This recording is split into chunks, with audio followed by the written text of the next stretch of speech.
May isang nakakakilabot na alamat sa Yucatan Peninsula sa Mexico, ang kwento ng Aluxes.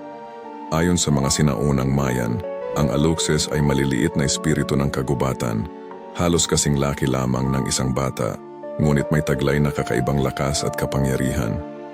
Sinasabing sila ay nilikha mula sa luwad ng mga pari upang maging tagapangalaga ng mga sakahan, gubat at sagradong lugar. Madalas silang hindi nakikita ng tao, ngunit kapag may sumuway o sumira sa kalikasan, nagpapakita sila upang magparusa.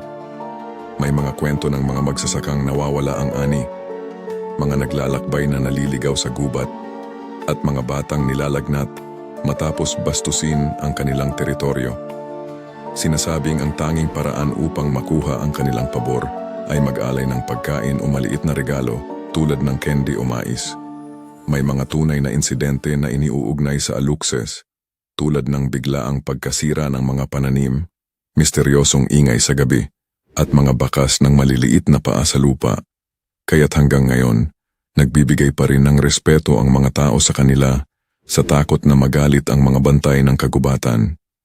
Ang alamat ng Aluxes ay patuloy na buhay sa puso ng mga tagamaya, paalala ng kahalagahan ng paggalang sa kalikasan